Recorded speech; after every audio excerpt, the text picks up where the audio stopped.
राम राम, जय श्री राम। बाबा सादगी चैनल पर आप सभी मित्रों का हार्दिक अभिनंदन है।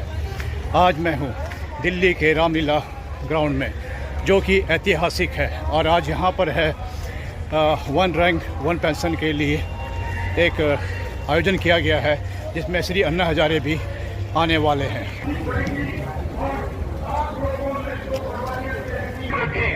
ये आप सभी कर सकते हो जब एक ही करते आप सभी को बहुत। और उसके बाद सभी भाइयों को राजस्थान से आए हुए मैं आपके सामने हूँ कैप्टन लियाकत अली खान, जो वॉइस ऑफ असिस्टेंट से 2015 से भी हम जुड़े हुए हैं। सबका बहुत बहुत इस्तेमाल है आपका यहाँ पे रामलीला मैदान में। मुझे पता है कि जंतर मंतर पे भी आप कई मरतबा आए हैं अपनी विसंगतियां दूर करवाने के लिए, लेकिन सरकार को दूर नहीं लेगी। और आप देखिए ये 2014 के बाद में 19 में जब आरोपी आई है तो उसमें बढ़ने की बनिस्बत हमारी पेंशन कम हो गया आगे। ये पहला मौका था, ये पहला मौका था। आज तक का भारत में कोई पे कमीशन आया, और सिर्फ भारत में ही नहीं पूरे वर्ल्ड में ये पेंशन कम हो गई। ये 2015 का लेटर जिसको मैंने कहा पेश किया था, और वहां पे भी छोटे भाई हैं रामनगर से। देखिए संजोग, देखिए कहाँ से कहाँ मुलाकात हुई है। मैं अमरकोट से हूँ, नौकरी करके बात और ये मैं आपको ये बताना चाह रहा हूँ। अभी आपने देखा हरियाणा से रेवाड़ी की टीम आई है, और रेवाड़ी में ये वादा किया गया था इस सरकार के द्वारा कि हम वो और कुछ कॉपी दे देंगे, और जबकि नहीं गई ये सारा आपने बार बार यही बात बोला है। लेकिन मैं इस मंच से और ये सबके सहयोग से और आपकी तरफ से ये कहना चाहता हूँ सरकार के पास में कि ये जनता जनार्दन और ये भूतपूर्व सैनिक अगर आपको कुर्सी पे बैठा सकते हैं, तो आप अगर वादा पूरा नहीं करते तो भुगतान भी सकते हैं।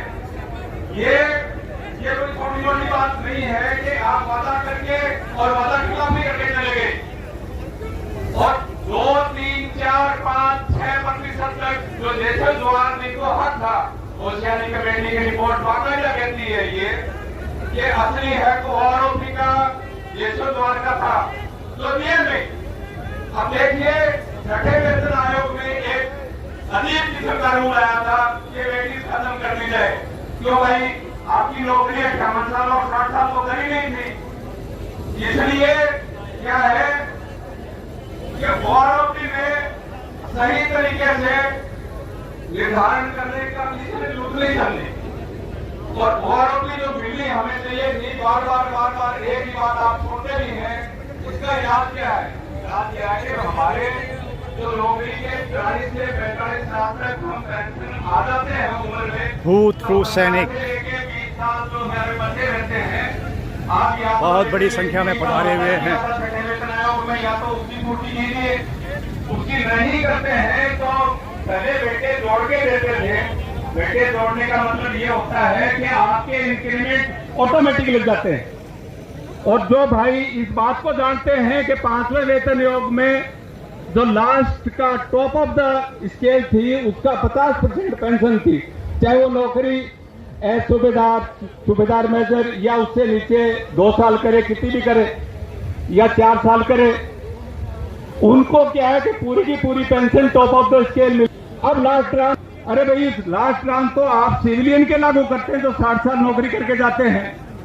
ये 5-7 मुद्दे जो अभी ज्ञापन गया है सोशल मीडिया पे आपके पास घूम रहा है, क्योंकि ज्यादा 1 बाय 1 बखान उसका करना इतना ठीक नहीं है, लेकिन इतना जरूर बताऊंगा कि एक एंट्री हुआ करती थी, एक बात हुआ करती थी, इसको कहते हैं मिनिमम जो गारंटेड पेंशन है, ये लागू की थी, तो मिनिमम गारंटेड की वजह से बराबर पेंशन हो जाती है। अब आप देखिए अभी भी जो दूसरे ओआरओपी के बीच में सूबेदार को 31,000 पे छोड़ दिया, जबकि वो 31,529 और 32,614 लेता है। तो तमाम सूबेदारों की चाहे वो 32,614 पे भी कर देते तो एक सेटिस्फेक्शन हो जाता। और क्या सरकार को पता नहीं है कि नया सूबेदार आके 5,000 रुपये पेंशन कम ले रहा है? सरकार को यह भी पता है कि ऑनरी जो रैंक है नायब सूबेदार वाली, उसको 3 किस्म की पेंशन मिल रही है। सरकार को यह भी पता है कि 4,000 रुपये जिनको MSCP नहीं मिली वो सिपाही भी पेंशन कम ले रहा है। सरकार को यह भी पता है कि MSP का केस सबसे ज्यादा मजबूती से इसी संस्था ने यानी वॉइस ऑफ कोर्ट में कर रखा है, उसका डिसीजन भी। और मैं दावे के साथ कह सकता हूं कि ये डिसीजन हम लोगों के हक में आएगा। मैं ज्यादा बात नहीं करते हुए आपसे ये अनुरोध है कि आप भारी संख्या में आए हैं, आपका बहुत बहुत शुक्रिया।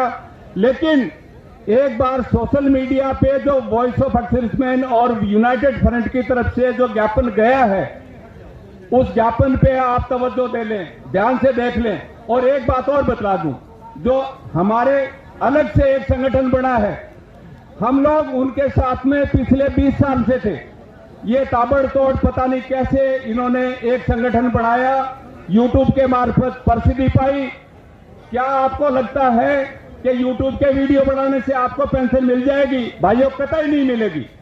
तो आप क्या है कि इसी तरीके से संगठन मजबूती से दिखाएं। हम अपनी जगह टिके हुए हैं। आपके वाजिब मुद्दे कैप्टन राम सिंह राजस्थान से ही आते हैं, जिन्होंने ओनली कमीशन वाला केस कर रखा है। वो केस भी आपको पक्का निर्णय देगा। दूसरा एक बहुत बड़ा इशू है जो रिसालदार, सूबेदार मेजर, रिसालदार मेजर, जिनको सिर्फ और सिर्फ वो एक ओहदा दे देते हैं, लेकिन लंबे समय से एक मांग आ रही है, उसको हर दफा दरकिनार कर दिया जाता है। मैंने सहयोग से आमद को रिकॉर्ड में उस सेक्शन में काम किया है जहां से ओनली कमीशन मिलता है। तो ये सारी की सारी विसंगतियां किस प्रकार की हैं, किस प्रकार की नहीं हैं, देखते रहे हैं। मैं ज्यादा वक्त नहीं लूंगा, सिर्फ इतना कहूंगा, सैनिक एकता जिंदाबाद, सैनिक एकता जिंदाबाद, सैनिक एकता जिंदाबाद। Thank you. भारत माता की, सैनिक शक्ति, सैनिक शक्ति, सैनिक शक्ति। आज इस मंच से मैं सिर्फ 2 ही बातें कहूंगा।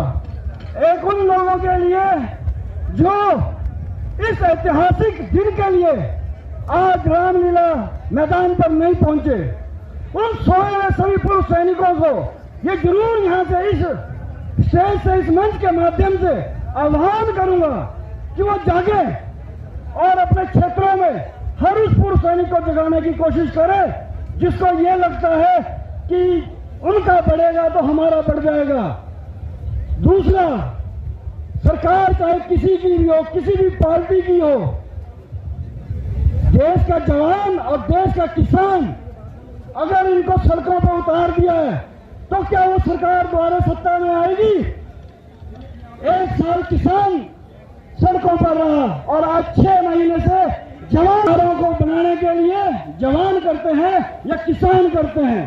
सत्ता के सभी अनुयायियों से यह अनुरोध है कि जवानों की जो मांगे हैं उनको जल्द से जल्द माना जाए, उनको जल्द से जल्द सुना जाए।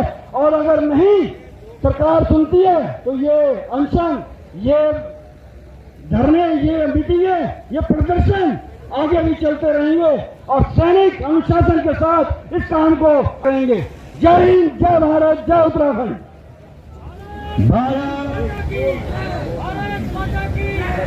भारत माता की, भारत माता की, वंदे वंदे।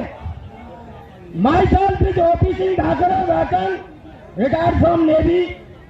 मैं इस मंच के द्वारा 2 मिनट के लिए सिर्फ मुझे समय मिला हुआ है, तो within 2 minutes I want to say that ये जो मंच में जिसके यूनाइटेड फ्रंट के जो चेयरमैन हैं, वॉइस ऑफ एक्स सर्विसमैन के, वीर बहादुर सिंह, उनको मैं बधाई देना चाहता हूं कि उन्होंने जो आज से 10 साल 12 साल पहले से इसमें लगे हुए हैं और अभी इस मंच पर इतना जो कुछ उन्होंने करके रखा हुआ है।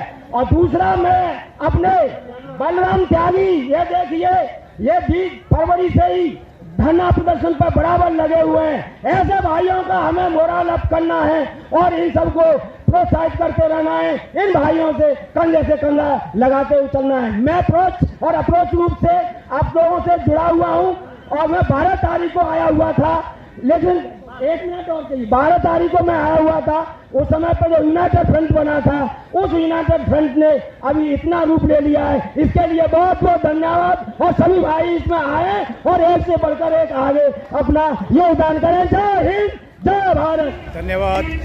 जय श्री राम, जय देवभूमि उत्तराखंड, भारत माता की जय। जय हिंद।